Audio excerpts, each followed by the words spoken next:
penal actual. En el libro segundo vamos a encontrar el procedimiento de aplicación general o el procedimiento ordinario de aplicación general en materia procesal penal, que fue lo que ya analizamos, ya vimos. Si ustedes quieren llamarle procedimiento ordinario, llámenle procedimiento ordinario porque es el que me conduce finalmente al juicio oral propiamente tal.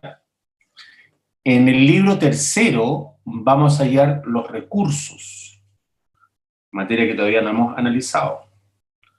Y en el libro cuarto vamos a encontrar los procedimientos especiales. Y en ese libro cuarto, el primer procedimiento que estamos viendo ahora es el procedimiento abreviado. Este procedimiento, le voy a pedir a uno de ustedes que por favor me lea el artículo 409 del Código Procesal Penal, porque ahí vamos a encontrar la naturaleza de este procedimiento abreviado. Yo ya se los dije ya, pero ahí vamos a encontrar y vamos a darnos cuenta cuál es la naturaleza de este procedimiento abreviado. ¿Qué me puede leer, por favor, el artículo 409 del Código Procesal Penal? Yo, profesor.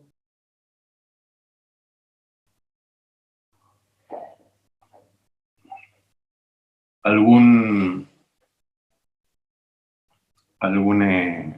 Pablo, ¿no? ¿Me escuchó? ¿Puedes leerlo, Pablo? ¿Profe, me escucha? Sí, a ver. Ah, ya, es que mi micrófono está fallando, pero yo lo leo. A ver, vamos a subir un poquito más mi volumen. A ver, Pablo, lee. Si está muy débil, lo lee otro, si no lo leo yo. Ok. Artículo Sí. 409. Gracias. Intervención previa del juez de garantía. Antes de resolver la solicitud del fiscal, el juez de garantía consultará al acusado a fin de asegurarse que éste ha prestado su conformidad al procedimiento abreviado en forma libre y voluntaria, que conociere su derecho a exigir un juicio oral, que entendiere los términos del acuerdo y las consecuencias que éste pudiera significarle, y especialmente que no hubiera sido objeto de coacciones ni presiones indebidas por parte del fiscal o de terceros. Ya. Luego de la lectura de Pablo, ¿captaron cuál es la naturaleza de este procedimiento abreviado? ¿Qué es lo que dice ahí el legislador? A ver si lo descubren ustedes antes que se los diga yo. ¿Voluntario? Sí, es voluntario, obviamente. ¿Qué es lo que le pregunta el juez al imputado?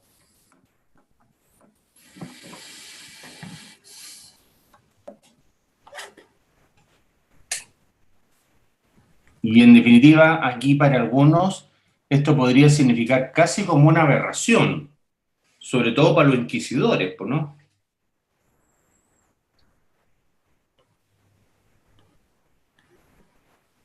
Yo se lo digo, no importa. Dice, lo voy a leer textual, ¿ah? La frase. El juez de garantía dirigiéndose al imputado, que entendiere los términos del acuerdo, que entendiere los términos del acuerdo. O sea, procesalmente hablando, el procedimiento abreviado es un acuerdo, fíjense ustedes. Así como lo sería la suspensión condicional del procedimiento, como lo serían los acuerdos reparatorios. El procedimiento abreviado es un acuerdo. ¿Entre quién? Entre el imputado y el fiscal. ¿Podríamos llevarlo a un plano civil? Sí. Yo diría que es muy similar a una transacción, porque de una u otra manera, procesalmente, ambas partes se hacen concesiones recíprocas, ¿no es verdad? ¿Qué le va a conceder el imputado al fiscal, por ejemplo?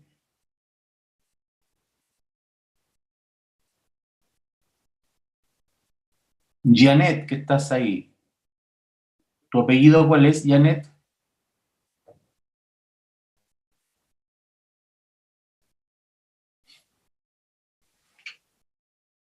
O quien quiera participar. A ver, ofrezco la palabra. Es mejor que ustedes participen de manera voluntaria. ¿Qué le ofrece, en este caso,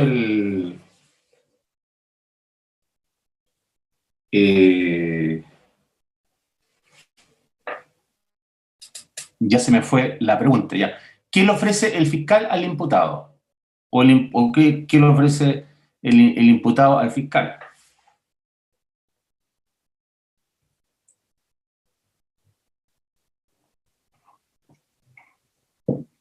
Bueno, el imputado al fiscal le va a hacer el ofrecimiento que le va a conceder la veracidad de los hechos investigados, porque no va a haber cuestionamiento respecto de los hechos. Yo, imputado, le concedo a usted, Ministerio Público, que los hechos investigados son correctos. No hay en este caso confrontación respecto a esos hechos. Son Profesor, veraces. ¿y se ¿Sí? detiene allí la investigación? ¿Cómo? ¿Se detiene allí también la investigación? O sea, por ejemplo, de tráfico de droga, yo lo acuso por tráfico de droga y hasta ahí nomás llegó. De todas maneras, o sea, hasta ahí no me llega la investigación. También, ¿no? No olvides, Bárbara, que por lo general, no siempre, pero por lo general, este procedimiento abreviado va a ocurrir luego que haya operado la acusación. O sea, ya terminó la etapa de investigación. Están llamando por teléfono acá, oye. Puedes contestar, sí, gracias.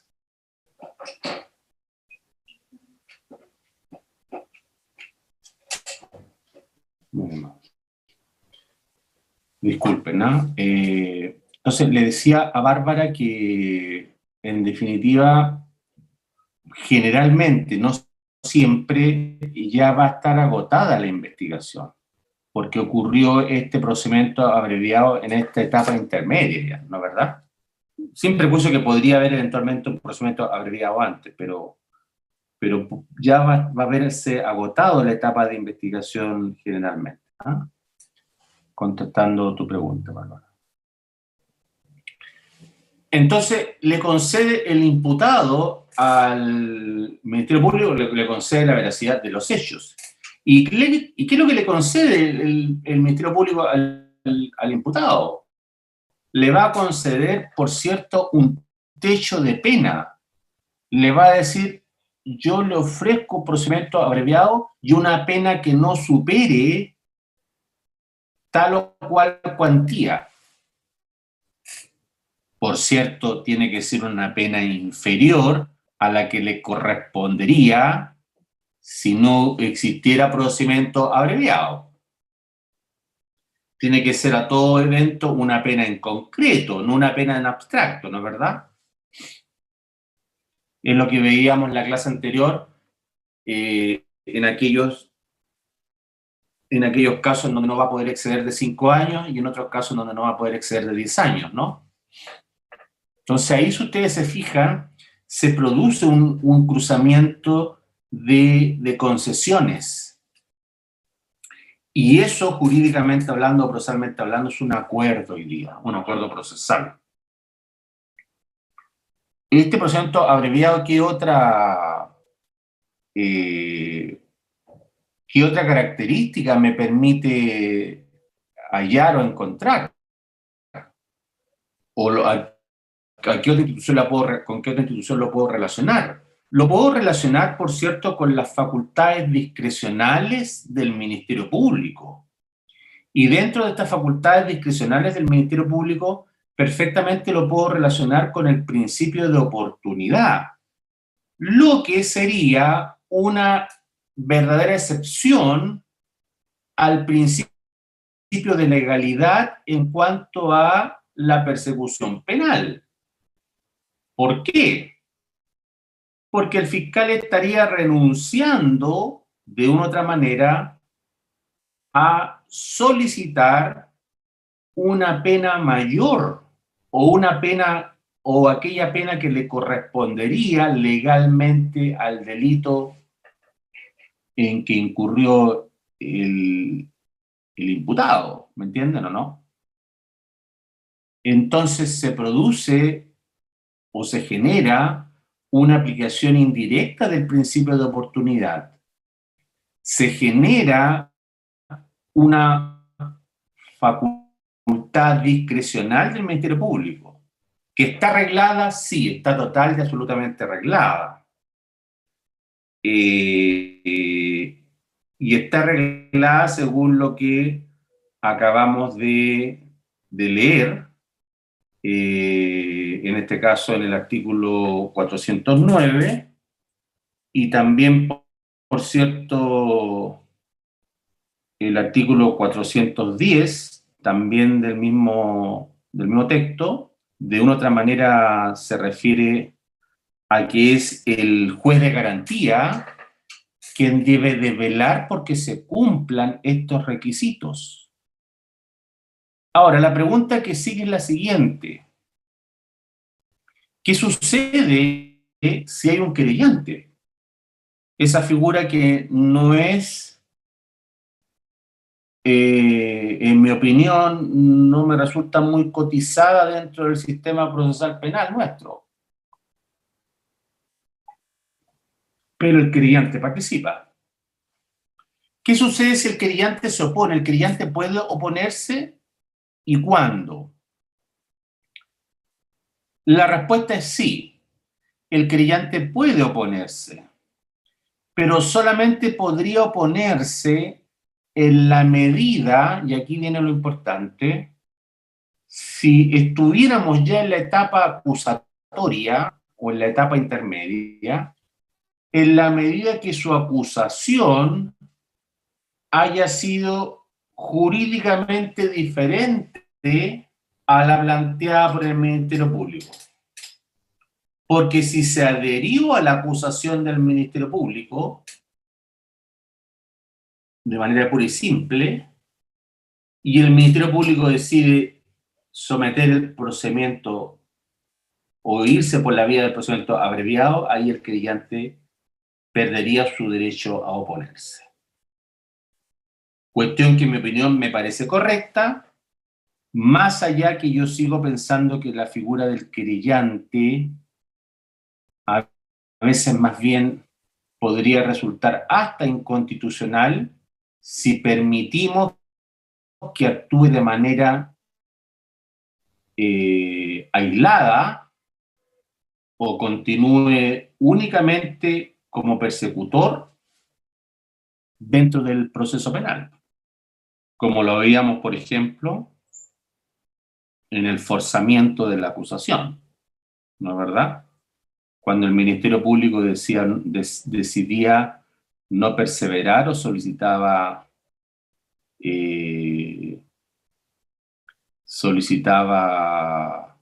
el sobreseimiento definitivo, ¿no? Entonces, acá en este caso, podría darse una figura medio extraña donde el querellante se opone a este acuerdo, pero la diferencia es que si el juez de garantía acoge la oposición del querellante y nos encontramos en este procedimiento o en esta audiencia intermedia, el Ministerio Público debería seguir adelante con su prosecución penal. ¿Captan el problema que se generaría ahí o no? Si obligamos al Ministerio Público a que continúe con su persecución penal por la vía de la oposición del querellante, ¿qué crítica podríamos hacer ahí?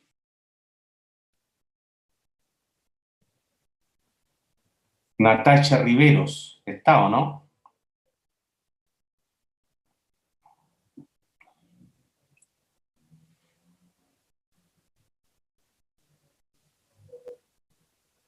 ¿No? ¿No quieren participar ustedes? Profesor, ¿Sí? la crítica podría ser que siendo el Ministerio... ¿Pablo? Sí, Bien. Te escucho un poquito bajo, a ver, un poquito más alto, ¿aló? Pablo. Ahí sí. Ya. Siendo el Ministerio Público un organismo preparado, si es ¿Ya? que decide ir a un procedimiento abreviado, significa que quizá no tiene suficientes pruebas para presentarse en un juicio oral. Claro. No está convencido de someterse a ese tipo de proceso. Sí. Entonces, si es que el querellante obliga al Ministerio Público a seguir con ese procedimiento, puede que le falten pruebas y al final pierda el caso. Así es. Así es. Acá el ente profesional, eso no olvidar usted, el ente profesional en la persecución penal es el Ministerio Público, no es el querellante. El querellante interviene como una especie de acompañante, por así decirlo, ¿no, verdad? No es el protagonista de la persecución penal. El protagonista de la persecución penal es el Ministerio Público.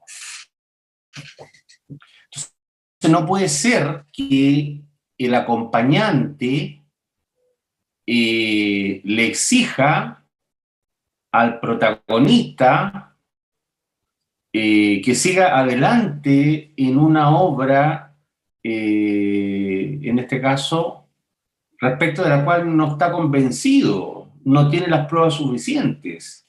Falta algo acá como para poder llegar a juicio oral probablemente tal, ¿no es verdad? Eso es desde la mirada del Ministerio Público, porque desde la mirada del sistema es muy malo también, de una otra manera, obligar a seguir adelante con procesos que por la vía de la economía procesal podrían terminar y quedar ahí afinados, ¿no es verdad?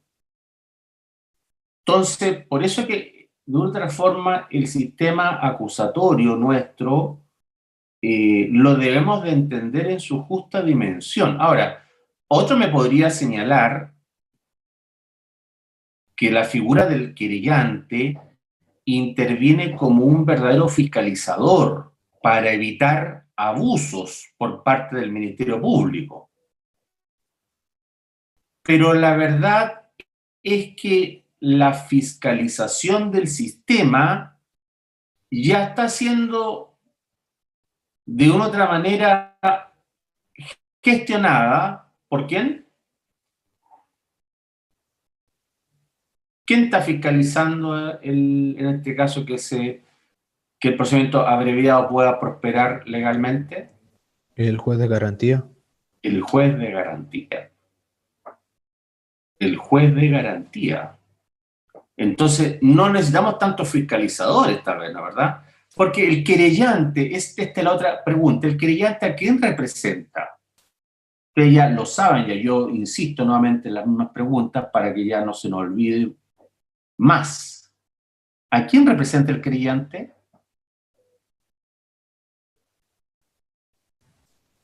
A la víctima. A la víctima, o sea, a una persona determinada. No representa a la sociedad toda. Entonces acá lo que estamos haciendo con estas situaciones es superponer los intereses individuales de una persona por sobre los intereses de la sociedad toda. Y también le restamos verdadera legitimidad o legitimidad al Ministerio Público, ¿no? Pero la figura está la oportunidad presente de la oposición, está tratado en el artículo 408 del Código Procesal Penal, y para que ustedes lo sepan. ¿Qué efecto produce el procedimiento abreviado? Efectos en relación con la acción civil, artículo 412 del Código Procesal Penal. El procedimiento abreviado no permite, si se si se deriva el término, por así decirlo, o el debate se dirige por la vía del procedimiento abreviado, no va a existir la posibilidad de que el tribunal se pronuncie respecto de la acción civil. Esto es una cuestión, en mi opinión, discutible,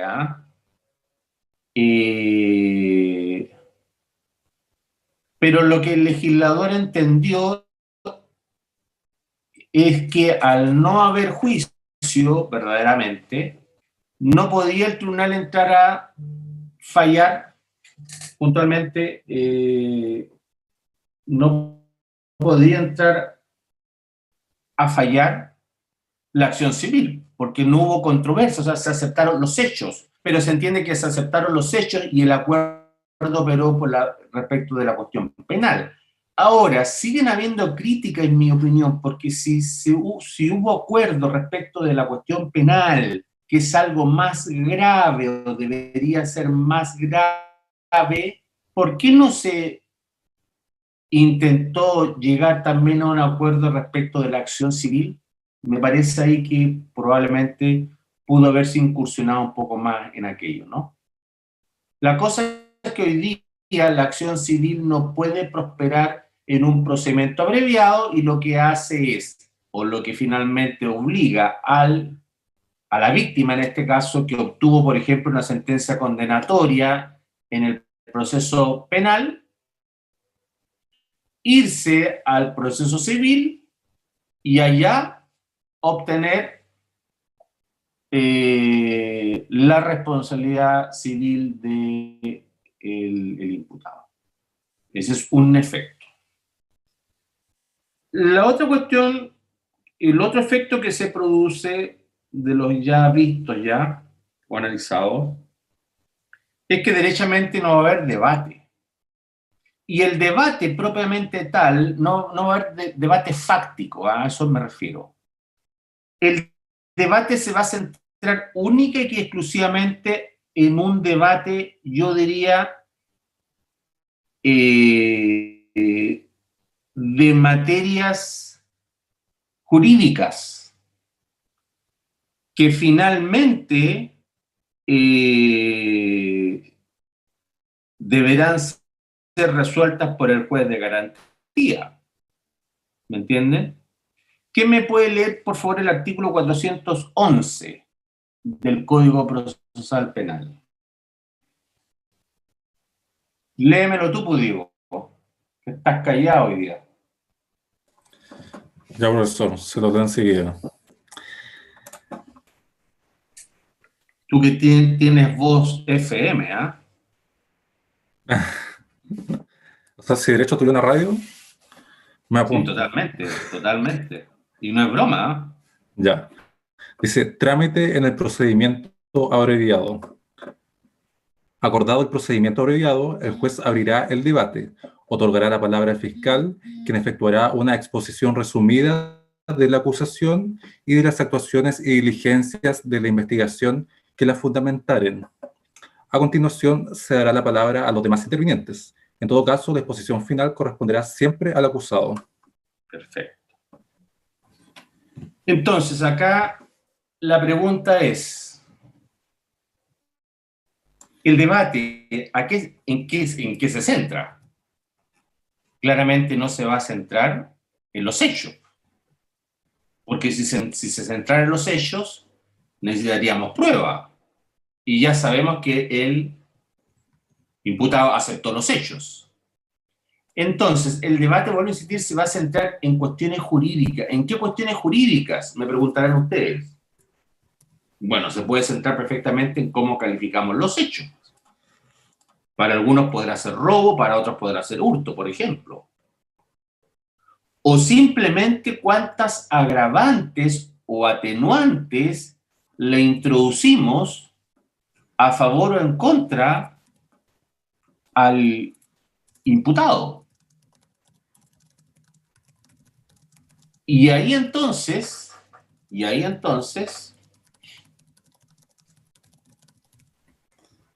juega un rol importante, o cumple un rol importante, la oferta que hizo el fiscal, pues. Porque el fiscal dijo, yo llego hasta esta pena nomás. Este es mi máximo. Yo pido hasta esta pena solamente. Entonces, el debate se tiene que centrar de esa pena hacia abajo. Yo les pregunto a ustedes, ¿qué otra cuestión más podrá ser motivo de debate? A ver, la imaginación de ustedes o el conocimiento de ustedes dogmático acá, ¿no? Más bien de naturaleza penal, yo diría. ¿Qué se imaginan ustedes? ¿Qué podrá ser otro motivo de debate acá? Que es muy importante por lo demás, ¿ah? En la práctica forense. A ver, Bárbara, ¿qué piensas tú? Estaba pensando en si el imputado acepta o no los cargos que, o sea, el No, acuerdo. si ya lo aceptó ya. Aceptó los hechos ya. No hay debate ahí. Mm, ¿Qué más será motivo de debate? ¿O qué más tendrá que el juez de garantía revisar? Y que le va a importar mucho a la defensa. los antecedentes que tenga esta persona. Y si yo veo los antecedentes, ¿qué me deberá de importar entonces? Que sea una persona que no haya tenido delitos anteriores, ¿Para qué? para efectos de no caer en la reincidencia. Bueno, la reincidencia tiene que ver con agravantes, ¿no? Claro. ¿Qué otra cosa más podrá ser muy importante que usted el día de mañana como penalistas le va a importar mucho a sus clientes? Mucho le va a importar. Y esa es una, yo diría que se transforma en un incentivo para el abreviado a veces. La El atenuante hecho de de la... aspirar a una pena que no sea superior a 5 años. Por ejemplo. Pablo. iba a decir la atenuante de la irreprochable conducta anterior. Sí, eso rebaja pena, efectivamente. Pero ahí estamos en la atenuante siempre. ¿Qué es lo que será motivo de debate o podría ser motivo de debate? La libertad con la que va a llevar la pena, porque no siempre están... Bien. Eso se refiere, esa libertad que tú hablas, se refiere a, hoy día se denominan penas sustitutivas. ¿Ya? Esas penas sustitutivas llevan inmerso o envuelto en su génesis la posibilidad o la alternativa de no cumplir pena efectiva, propiamente tal. Entonces, el hecho de no cumplir pena efectiva es muy importante para el imputado.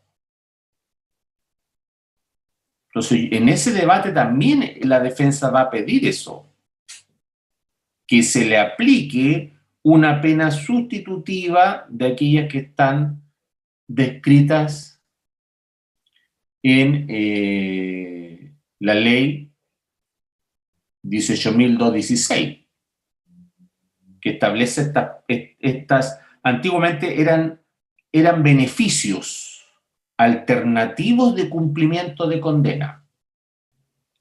Hoy día tienen la naturaleza de penas, pero son penas alternativas de cumplimiento de condena.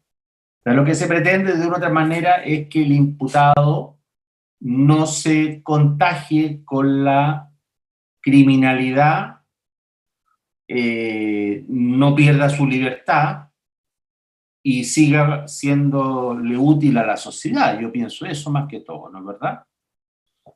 Se reinserte en la sociedad. Entonces, este acuerdo, de una otra manera, también tiene un efecto de política criminal, ¿no? Ahora, ojo con lo que voy a decir, ¿ah? El acuerdo no necesariamente va a significar que el Ministerio Público también va a estar de acuerdo con que el imputado pase su pena en libertad o cumpla su pena en libertad.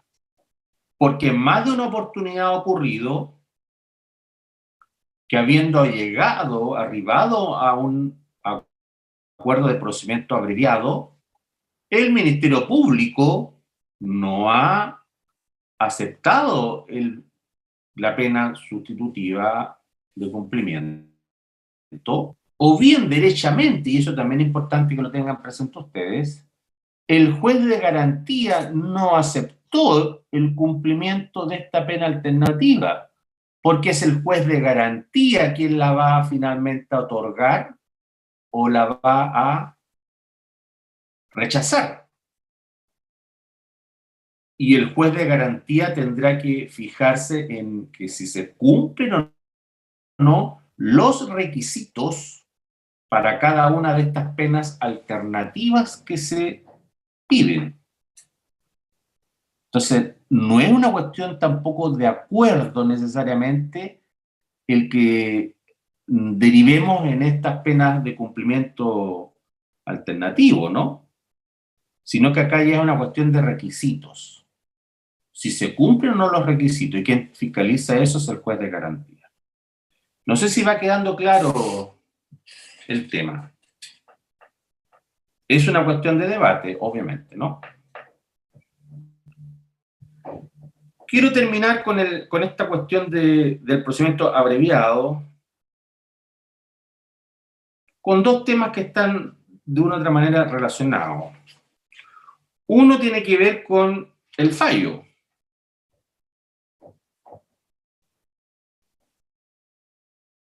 Yo le digo a ustedes que no hay juicio. Yo le digo a ustedes que no hubo prueba.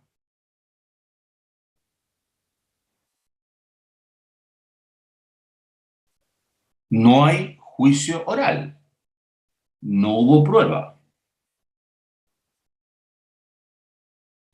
¿Deberá de aplicarse o no el estándar de convicción para condenar?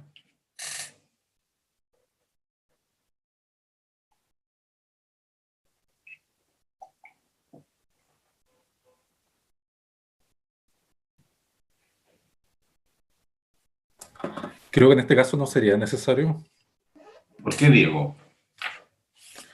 porque en el fondo no va a entrar a, por así decirlo, calificar o ponderar ciertos hechos, sino que se va a tener de cierta manera a lo que proponga el Ministerio Público.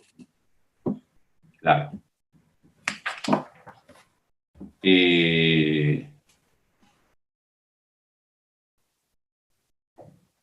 Tú mismo me puedes leer, por favor, el artículo 413, letra C del Código Procesal Penal, que se refiere a la sentencia de un procedimiento abreviado.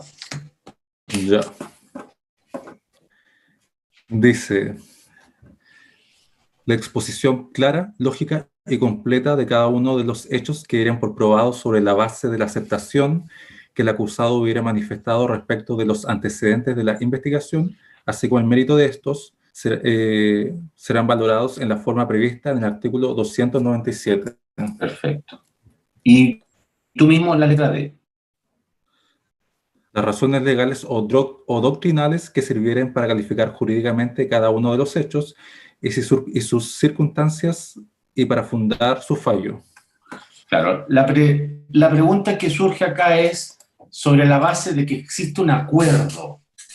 Y acá, en mi opinión, se produce una suerte de mixtura rara, porque esa es la verdad, en mi opinión, rara, en que por una parte está el acuerdo propiamente tal de no ir a juicio, y por otro lado está lo reglado, lo reglamentario, de tener que sí o sí, para condenar o no condenar, fundar un fallo. Entonces la pregunta que surge es, ¿debiera ser el juez tan estricto o el legislador exigir tanto en esta sede o en este acuerdo que se produce para fundar el fallo, ya sea para condenar o no a una persona? En mi opinión, el acuerdo, voy a ser súper claro en lo que pienso hoy día, en mi opinión el acuerdo ya prácticamente significa condena, esa es la verdad. Se aceptaron los hechos. Claro, antiguamente uno decía literalmente o en teoría no. Resulta que el tipo sigue siendo inocente y los hechos a lo mejor le pueden significar que no es culpable. Pero ¿qué sucede? Que el mismo imputado está renunciando a ir a un juicio oral, está aceptando los hechos se dan por probados, y eso es lo que me genera, en mi opinión, problema acá, porque en definitiva no va a haber un análisis real de la prueba. Porque la prueba, no hubo prueba finalmente, pues ese es el tema, no hubo prueba. ¿Qué prueba voy a analizar, pues? Si no se generó en el juicio. Es una ritualidad, ¿me captan o no? Es la misma ritualidad que ocurría en el procedimiento inquisidor. Con la diferencia que este acuerdo abreviado le produce más beneficio, obviamente, al imputado. Y le produce beneficio también al Ministerio Público, porque probablemente respecto de un caso que no tenía, va a lograr una condena menor, pero va a lograr una condena. Profesor, siguiendo este mismo plano, entonces, ¿podríamos decir que Chile no ha avanzado mucho en el procedimiento de un debido proceso? Porque todavía seguimos como... O sea, hay resabios. En mi opinión, hay resabios todavía. Por ejemplo, la No mayoría sé si ustedes... va a juicio abreviado, no sé, simplificado. ¿Cómo, perdón? La mayoría de los casos no llega a juicio oral, sino a juicio simplificado. Sí, pero ese es otro tema. Eso yo creo que está bien, que no todos los juicios lleguen a juicio oral, sino que se vayan por la vía del procedimiento simplificado o juicio simplificado en algunos casos. Vayan diferenciando, por favor, la diferencia, o vayan diferenciando los términos procedimiento de juicio. Este yo creo que es el único curso que me permite diferenciar procedimiento de juicio, ¿ya? Acá no hay juicio, acá hay un procedimiento, ¿me entienden? Cuando hablemos después del procedimiento simplificado, también vamos a tener que diferenciar entre procedimiento simplificado y juicio simplificado. Porque también va a haber un momento muy parecido a este procedimiento abreviado, en donde el hechor va a reconocer responsabilidad. Y eso va a significar finalmente que no va a haber juicio.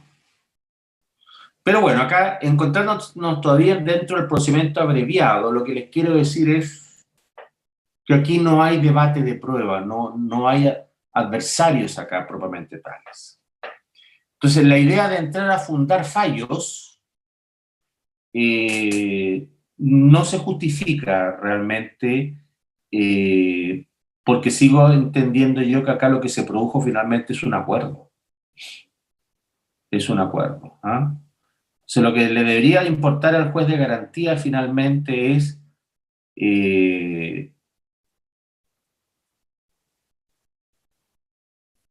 de una otra forma redactar un fallo muy, muy sencillo, muy simple. No necesita, en mi opinión, entrar a valorar la prueba. Los hechos se dan por probados ya. Y el estándar de convicción, esa era la pregunta. El estándar de convicción. Créanme que es una cuestión compleja, porque por otro lado, alguno de ustedes me podrá decir, profesor, pero la presunción de inocencia está. El tipo aceptó los hechos, pero sigue siendo inocente, tiene que haber algo que lo condene. Pero es complejo, porque la verdad que el estándar de convicción yo siempre lo relaciono con un debate propiamente tal. Y acá no hubo debate. Entonces creo que no sería pertinente exigirle al juez de garantía que aplique el estándar de convicción en este procedimiento que estamos viendo ahora. Es una opinión muy personal, ¿eh? Lo advierto, porque en la mayoría de los manuales probablemente de manera reglada van a insistir con la aplicación del 340. No hay norma que exima hoy día al juez de garantía de no aplicar el estándar de convicción o de aplicar otro diferente. Yo creo que no es necesario aplicar otro diferente, simplemente no aplicarlo, porque no hay juicio oral. ¿Me captan o no? No hay juicio oral. Lo que se produjo, técnicamente hablando o procesalmente hablando, fue un acuerdo. Y ese acuerdo va a derivar en una pena menor, va a derivar en una suerte de debate que se va a referir tal vez con temas jurídicos. Y en temas jurídicos no hay estándares de convicción propiamente tales, ¿me entienden o no? Si los estándares de convicción surgen a consecuencia de lo fáctico. Y acá lo que se va a debatir es agravantes, atenuantes, si tiene o no derecho al cumplimiento de una pena alternativa, por ejemplo. Bueno, esto es una cuestión dogmática que lo quise conversar con ustedes, que me parece que estos son los temas interesantes, ¿no? Más allá de lo que digan los manuales, de lo que digan la propia ley. Y es un tema totalmente, yo diría, en progreso, ¿no? No está totalmente tampoco definido. Es un tema a tratar, de todas formas. Entre paréntesis, quienes quieran elaborar su memoria en estos temas, la verdad que yo estoy disponible, ¿eh? Si hay alguien por ahí que quiere hacer algo con respecto a esto, estoy disponible. Después por ahí voy a promocionar un tema que estoy tratando con otro profesor chileno, pero para una universidad argentina. Él tiene que hacer su memoria para una maestría, un magíster, y el tema es el estándar de convicción, pero en materia laboral. Entonces, a quienes les guste el derecho del trabajo, por ahí a lo mejor también paso el dato si hay alguien que quiera hacer su memoria en ese tema y que le guste esto que estamos conversando. Son temas interesantes, ¿no? Bien, finalmente, en relación con la sentencia definitiva, veíamos en la clase última que va a haber un recurso que se va a tener que interponer, o el único recurso procedente, y esto sí me parece toda lógica, es el recurso de apelación. ¿Ya? Y en ese recurso de apelación, dice el artículo 414 del Código Procesal Penal, que inclusive podrá apelarse en contra de si se cumplían o no los requisitos para llegar a este procedimiento abreviado. O sea, ¿quién podrá apelar ahí puntualmente? Ustedes ya se imaginarán, ¿no? Podría hacerlo perfectamente el querellante, ¿no?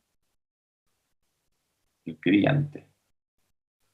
Eventualmente podría ser el imputado si es que estima que su voluntad no fue oída o existió, en este caso, fuerza, ¿no? O algún otro medio que lo obligó de manera indebida a tener que adoptar esta decisión o este acuerdo. Pero se puede discutir en esta otra sede, en segunda instancia, los requisitos de este procedimiento abreviado.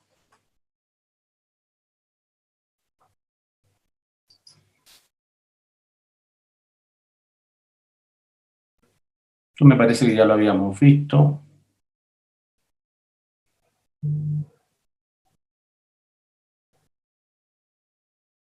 Claro, en el evento de que no se produzca este acuerdo y nos encontremos en la etapa intermedia, el efecto que se produce es que se siga adelante con el procedimiento y por ende, tiene que generarse la audiencia preparatoria de juicio oral, y luego de generar la audiencia preparatoria de juicio oral, el juez de garantía procederá a dictar el auto de apertura de juicio oral, con la prueba que haya sido aportada por las partes. Yo entiendo que el Ministerio Público a regañadientes debería de seguir adelante. Pero tal cual lo explicaba Pablo, con muchas posibilidades tal vez de perder.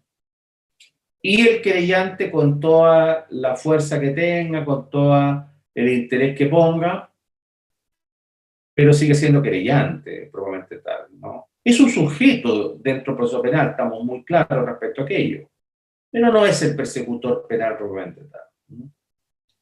Pero sigue adelante el proceso penal y, por cierto, la acción civil también podrá seguir adelante. Esa última parte también de la imagen, yo diría, sí, eso es así. El hecho de aceptar ir a, por favor, no pongan juicio abreviado, sino es procedimiento abreviado. El hecho de aceptar procedimiento abreviado no significa asumir responsabilidad. Sí, eso yo diría es en teoría, ¿eh? Es en teoría, más allá que en la práctica. Además, la práctica forense me demuestra que es teoría, porque la práctica forense me indica que la mayoría de los casos termina en condena. Entonces, claro, porque no hay debate, es el tema de fondo, no hay debate, no hay testeo de la prueba.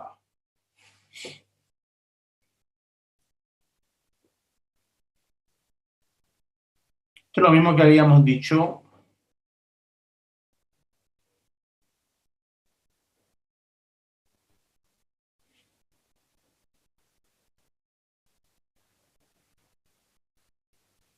Lo había indicado ya, ¿no? Profesor, Sí. tengo una duda con respecto al procedimiento abreviado. Respecto del fallo, Ya. el juez se limita solamente a señalar en el dictamen el cumplimiento de los requisitos. No, el juez tiene que, como tal lo leyó su compañero, tiene que, sobre los hechos que se dieron por probados, porque los hechos se dieron por probados, tiene que valorar la prueba. Y esa es una suerte de irritabilidad que yo en lo personal no comparto. Y tiene que establecer también los fundamentos o las consideraciones de derecho y los principios legales que motivaron que ya sea declare a la persona culpable o no culpable. ¿Me entiendes? Entonces ahí se produce una suerte de distorsión, porque yo qué prueba voy a analizar si la verdad que no aprecié prueba alguna. O sea, volvemos, si ustedes se fijan, a un procedimiento escrito. Volvemos a todo lo que está escrito en la investigación del juez de garantía, del Ministerio Público. Por eso que, en definitiva, me provoca bastante celo esta decisión o esta reglamentación que tiene el legislador para este procedimiento en particular. Nótese, no estoy en desacuerdo con el acuerdo. del procedimiento abreviado. Me parece muy bueno que el Ministerio Público tenga discrecionalidad, que se puedan terminar estos procesos por esta vía. Lo que no me parece bueno es revestirlo con una ritualidad que no le corresponde, ¿me entienden o no? Con la ritualidad de un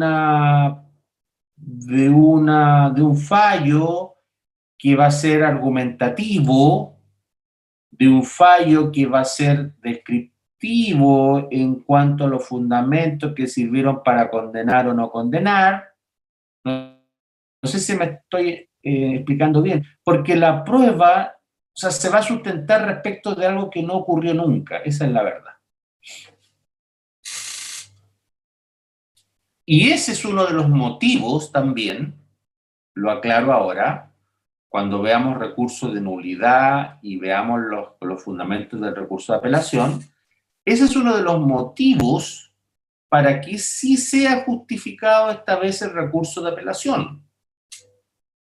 Porque el recurso de apelación es un recurso que se caracteriza por hacer una revisión vertical y no horizontal. ¿Qué significa vertical?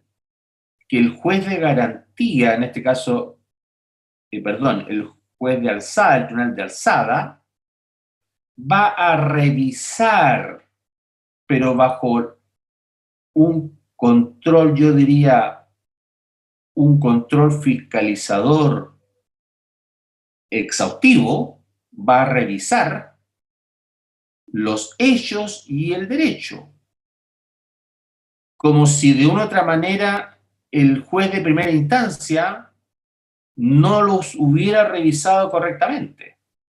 O sea, dicho de otra manera, un segundo procedimiento, no puedo hablar de un segundo juicio, sino un segundo procedimiento en segunda instancia, donde debiera nuevamente inclusive, claro, acá volvemos nuevamente con el término de la prueba, ¿no? No hay prueba acá, sino que los hechos, se vuelven a revisar la carpeta investigativa, si está correcta o no. Entonces acá hay una revisión más exhaustiva, porque puede, como no hubo prueba, puede efectivamente que haya mayor margen de error, ¿no? En la apreciación de estos hechos que se dieron por aceptados por parte del imputado. Eso también no es una cuestión menor, es una cuestión importante, en mi opinión. Y es una cuestión importante, ¿por qué es una cuestión importante que se hayan dado por aceptados los hechos? Porque ¿qué es lo que yo exigiría como requisito para que esos hechos que se den por aceptados sean legítimos? Yo me estoy yendo acá a una cuestión, a un ámbito político, por si acaso advierto. ¿Qué es lo que a mí me demuestra que esa aceptación de hechos es legítima?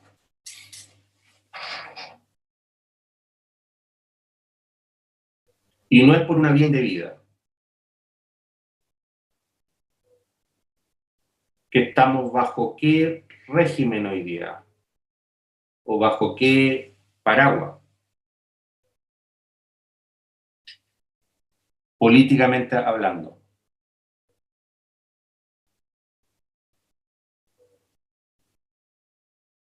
A ver si me han entendido también el mensaje que les he querido dar antes. ¿Cuál es el paraguas que tenemos hoy día para poder hablar de estas materias?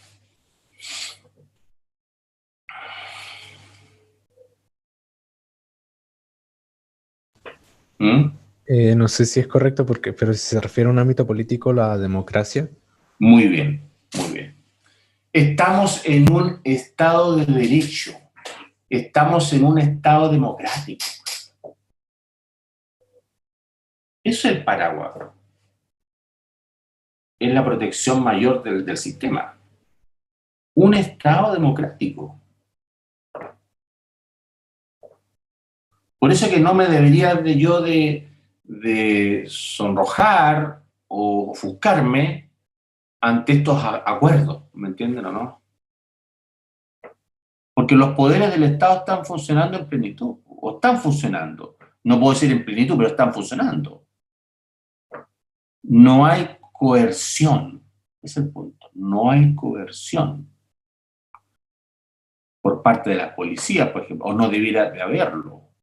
O sea, en este caso claramente no. Nadie le va a poner en la audiencia energía eléctrica al imputado para que diga, no, efectivamente sí, yo quiero ir a un procedimiento abreviado, por ejemplo. No lo va a hacer, ¿no? No debería ser obligado por vía indebida, eso es lo que les quiero decir. Entonces, ese solo hecho ya significa algo, ¿no? No sé si hay alguna pregunta en relación a este tema que hemos visto, que es un tema interesante, ¿ah?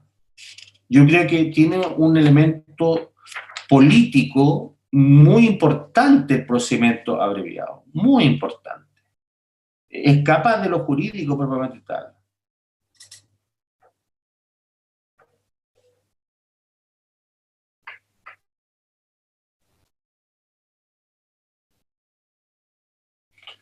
Acá yo había puesto algo que me parecía importante, ¿ah?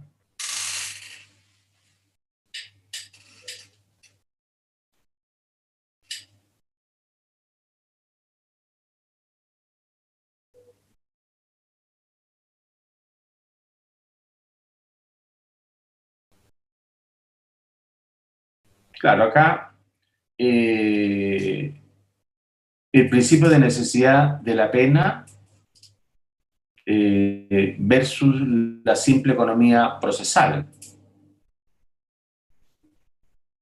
Son dos elementos que juegan, ¿no? Ahí, que constantemente están yo diría, o debieran de estar en equilibrio. No se contraponen, yo diría que debieran de ser armónicos, ¿no? Pero la necesidad de la pena, por una parte, debe de estar respaldada por un caso, como lo decía Pablo, o sea, si el Ministerio Público no tiene un caso, la necesidad de la pena se agota, o la necesidad de la pena ideal, por así decirlo, ¿no? Y si logro una condena no teniendo un caso ideal, en buena hora. Lo cual no va a significar necesariamente que por economía procesal yo y por proteger al sistema acusatorio yo quiera irme por el procedimiento abreviado. Tal vez esto que puse en imagen era lo que pensaba hace unos 5 años atrás, ¿eh? Pero uno también va cambiando, ¿no? No es que se prefiera la simple economía procesal de protección del sistema acusatorio. Yo creo que se aplican de manera armónica. Así que le sugiero que corrijan ahí hoy día porque creo que ambos se aplican de manera armónica. La necesidad de la pena en relación con el principio de economía procesal. No es que yo por preferir la economía procesal me voy a olvidar de la necesidad de la pena. Lo que ocurre es que yo voy más allá hoy día, o el sistema debe ir más allá, o sea, debe estar sustentado verdaderamente si es que en relación con la necesidad de la pena yo voy a poner en órbita el sistema acusatorio, el Tribunal Oral de lo Penal, para ir a un caso, a un juicio, en donde yo como Ministerio Público tenga muchas probabilidades de ganar. Ese es el punto. Yo tengo un caso y tengo muchas probabilidades de ganar. Versus otras situaciones en las cuales verdaderamente no voy a tener muchas probabilidades de ganar. O bien, lo que les decía la clase anterior. Este caso A, respecto de este imputado, me permite llegar a otro caso, al caso B, respecto de otros imputados que sí son verdaderamente culpables o responsables de este hecho que se está investigando. Entonces, este caso A respecto de este imputado en particular, yo puedo negociar, fíjense la palabra que estoy usando, discrecionalmente yo puedo negociar. Y le puedo decir a este señor imputado, ¿sabe qué? Yo le ofrezco menos pena, pero usted ayúdeme con respecto a este otro caso que sí me interesa mucho más porque acá hay verdaderos responsables. Y si usted me ayuda como testigo o me colabora en esta investigación, yo negocio con usted. En eso un poco se fundamenta hoy día también el sistema acusatorio nuestro. No es un sistema plano, por así decirlo. No es un sistema arreglado, donde el principio de legalidad se aplica a rajatabla. ¿Ya? De una otra manera, se negocian cosas a veces, ¿no? Y se negocian cosas no en prejuicio de la sociedad, sino que se negocian cosas en beneficio de la sociedad, para verdaderamente encontrar o sancionar a los culpables reales, por así decirlo, sobre todo en estos crímenes donde hay conciertos, donde hay asociaciones, donde hay verdaderos grupos organizados y se requiere llegar a la cabeza, ¿no? ¿Alguna pregunta, jóvenes?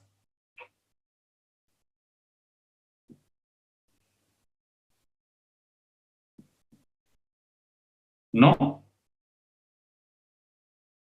Bien, vamos a dejar solamente iniciado, por cuestión de tiempo, como viene una clase que tengo ahora, vamos a dejar iniciado el procedimiento simplificado. El procedimiento simplificado, que es otro procedimiento que yo diría que se clasifica en un procedimiento simplificado, propiamente tal, por así decirlo, y que puede llegar también a un juicio simplificado.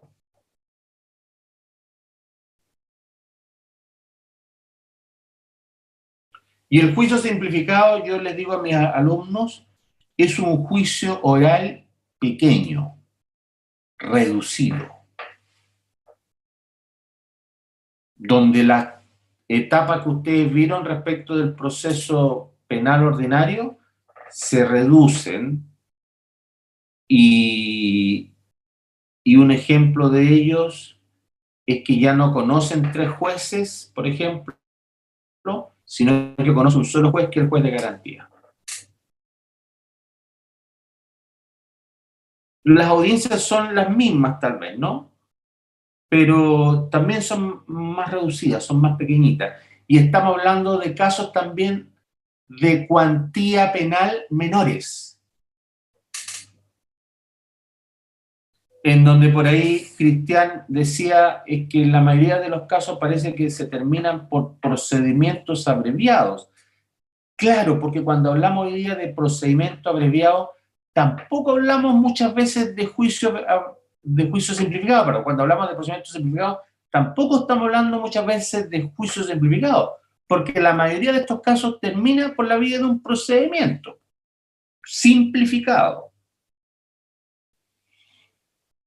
El mejor ejemplo que yo les puedo dar y que me ha tocado a mí conocer respecto de ciertos delitos es el delito de manejo en estado de ebriedad simple, con una alcoholemia fija ya, un resultado fijo, que es irrefutable prácticamente, y en donde lo mejor que uno como defensor puede hacer es sugerirle a su representado, en este caso al imputado, que acepte responsabilidad.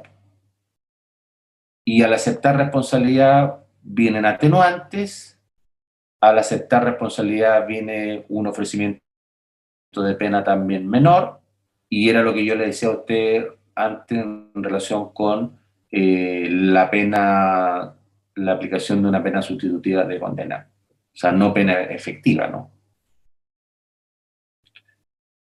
Entonces apunta un poco a esto, este procedimiento especial, que a diferencia del procedimiento abreviado, el procedimiento simplificado no es a consecuencia de una facultad discrecional del fiscal, sino que el procedimiento simplificado opera a consecuencia de lo que la ley reglamenta propiamente tal.